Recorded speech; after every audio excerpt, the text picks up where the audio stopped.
Bonjour à tous, donc Alain Aubrin, président de l'association La Route en toute sécurité. Donc aujourd'hui, je me trouve sur l'aire de repos des avionneurs pour une opération de sécurité routière que nous organisons à destination des usagers de l'autoroute A20 qui partent en vacances. On est le 31 juillet, demain 1er août, c'est le week-end le plus chargé sur nos routes au niveau de la France, le week-end noir.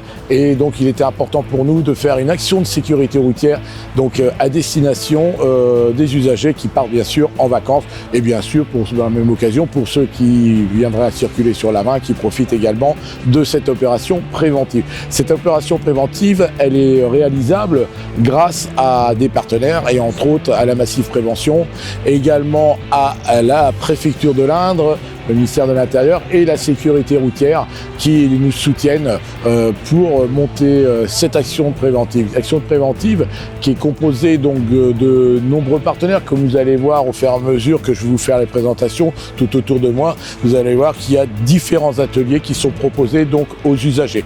Donc ça va d'un atelier bien sûr accueil déjà dans un premier temps qui se trouve un petit peu plus loin là-bas où les usagers dès qu'ils arrivent ils bénéficient d'informations en leur expliquant quels sont les ateliers qu'ils vont trouver et surtout en leur indiquant qu'on leur offre le café, les boissons fraîches pour qu'ils puissent se désaltérer et reprendre la route en pleine forme. De là, après, ils sont dirigés vers les ateliers où aussi, lors de leur parcours, ils peuvent avoir des petits cadeaux souvenirs, repartir des petits goodies, c'est toujours sympathique, hein, des petits cadeaux souvenirs en lien avec la sécurité et offerts par nos différents partenaires. Donc bien sûr, on trouve derrière moi le stand de la Massive, on trouve également le stand de la DIRCO, la Direction interrégionale des routes du Centre-Ouest, qui est également gestionnaire de l'autoroute A20, qui c'est les personnels qui entretiennent l'autoroute sur laquelle nous sommes. Je tiens à préciser qu'ils parlent au niveau de leur camion, à l'arrière on voit c'est marqué corridor de sécurité. On va insister beaucoup là-dessus, sur la protection de ces personnels qui sont là pour notre propre sécurité. Donc à l'approche de leur véhicule, ou de tout véhicule arrêté temporairement sur la bande d'urgence pour une situation d'incident ou d'accident, si on peut, tant que possible, on s'écarte de ces véhicules, on déboîte, on met le clignotant et on laisse un espace de sécurité pour leur protection. La DIRCO, le personnel de la DIRCO, malheureusement, est très souvent confronté à des collisions sur autoroute A20 qui vont parfois même à des drames. Alors des drames, il n'y en a pas eu dans notre département. Malheureusement, en France, il y a eu des décès de personnes, des personnels autoroutiers qui ont été percutés par des gens qui sont endormis au volant ou qui n'ont pas respecté les distances de sécurité ou tout simplement qui étaient au téléphone et qui n'étaient pas attentionnés à ce qui se passait et qui malheureusement causaient un accident et qui viennent percuter les véhicules. Tant que c'est les véhicules, c'est pas grave, mais malheureusement, on a parfois des drames humains. Alors je continue un petit peu la présentation. Donc vous voyez à côté de moi, là sur ma gauche, on a un petit espace avec parasol, avec également une tente espace relaxation, des tentes relaxation, où les gens peuvent trouver donc deux praticiennes du bien-être qui sont là pour faire de la détente musculaire, pour que les gens puissent repartir aussi en forme au volant de leur véhicule, alors que ça soit conducteur ou passager. Bien sûr, priorité va au conducteur, parce que c'est quand même lui qui doit emmener les passagers en toute sécurité à destination. Dans la continuité donc de cet espace détente de relaxation, on va trouver vous voyez, des espaces avec des parasols, des chaises. Les gens peuvent venir, alors là c'est pas le moment de la pause repas, mais des gens qui vont éventuellement s'installer, déjeuner là, vous voyez, ou s'installer avec des enfants sur des tapis de sol où ils vont pouvoir jouer avec des petits jeux et tout ça qui leur sont proposés. Là au passage, on aperçoit également notre clown. On a un clown de sécurité routière qui est là aussi pour donner une petite animation, donner quelques bonbons aux enfants, occuper les enfants. Puis là, comme vous voyez, dans l'espace détente relaxation, voilà, on a deux personnes qui sont en train de profiter de cette détente relaxation. Et je vois même qu'il y a la file d'attente. Voilà. On va continuer notre petite visite. On va se diriger donc vers la tente de ZES Simulation, notre partenaire de la RTS. Alors, petite particulier, on a 2S Simulation. On a également donc Electrotech qui est notre partenaire aussi technique en matière d'entretien d'ordinateurs, d'informatique et autres, que je conseille si vous avez besoin, n'hésitez pas à aller les voir pour réparer le matériel informatique. On a Samuel qui est tout au bout là-bas, qui s'occupe d'un jeune homme sur le simulateur moto. À côté de lui, Arnaud qui cause avec un monsieur qui est sur le simulateur voiture. Et Gérald qui est sur le simulateur vélo, petit simulateur vélo que l'on a, qui est un simulateur vélo unique en France, hein, où on vous met, sur chaque simulateur, on met les gens en situation d'incident, d'accident, de situation à risque. Mais ça, pareil, notre vidéaste aura l'occasion de passer un peu plus tard pour les interviewer. Là, justement, je vais parler aussi de notre vidéaste, qui est important pour moi parce que ce sont mes partenaires.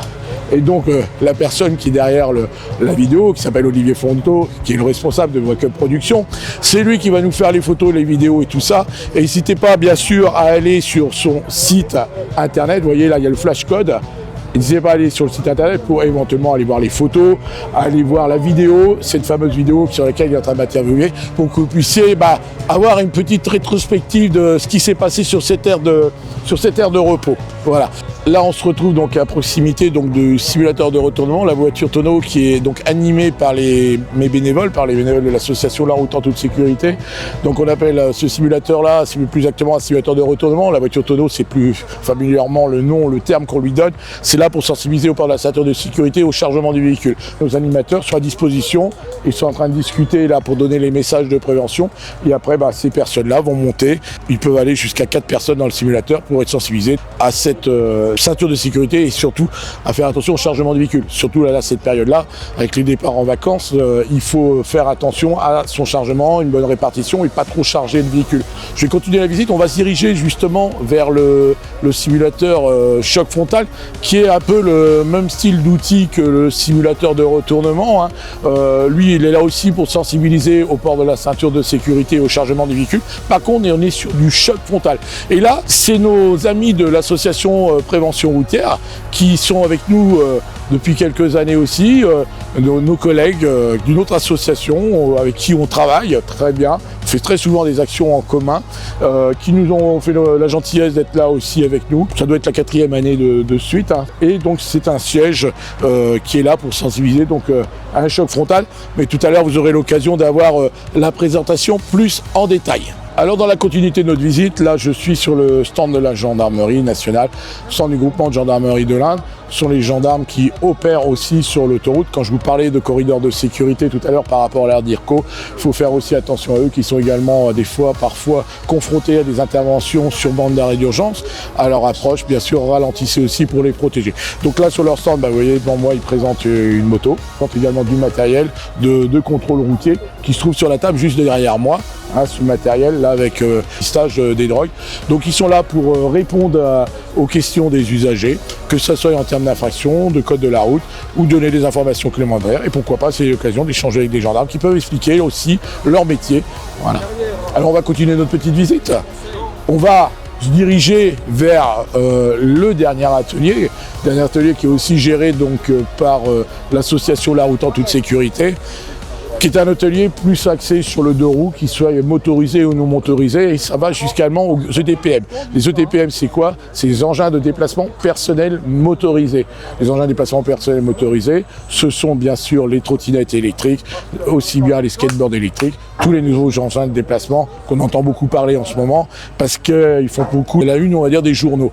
Dans l'Indre, petite particularité, Madame la préfète de l'Indre, qui, je rappelle, partenaire de notre opération de sécurité routière, qui nous soutient sur cette initiative, a rendu obligatoire le port du casque lors de l'usage des trottinettes électriques. Il est obligatoire dans l'Indre. En continuité, on a également les vélos assistance électrique. C'est pas un EDPM, bien sûr, on donne de l'information sur l'usage du vélo assistance électrique. Équipement de sécurité, ça va aussi bien du casque moto, du casque vélo.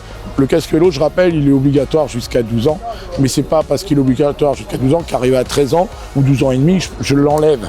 Moi, je conseille fortement, en tant que préventionniste, de le porter tout le temps. Parce que pourquoi? Vous avez entendu le bruit derrière moi, ce casque-là, qu'on a entendu claquer à l'instant, qui est un simulateur de choc casque, ce simulateur-là est là pour sensibiliser justement au port du casque. Et vous verrez tout à l'heure dans les démonstrations qui vous seront faites par notre animateur, je suppose que ça sera Willy, vous allez voir que c'est très percutant. Il n'y a pas que le bruit, mais c'est percutant visuellement. Alors voilà, nous sommes donc sur l'aire de repos des avionneurs, comme je vous l'ai indiqué, l'aire de repos qui est située donc au nord de Châteauroux, dans le sens de bien sûr Paris-Province, sur la commune de Coing, l'aire des avionneurs, donc qui est une aire de repos. Et donc nous, on l'a rendu un peu en aire de service parce que derrière moi, on a un accueil qui est proposé aux usagers qui leur permet d'avoir le café, également le thé et des boissons non alcoolisées pour se rafraîchir et partir en pleine forme sur la route. En plus, ça leur est offert gratuitement. Et puis vous voyez derrière, il y a un petit trou de la chance qui peuvent tourner. Il y a des petits cadeaux à gagner et des petits cadeaux en lien avec la sécurité routière.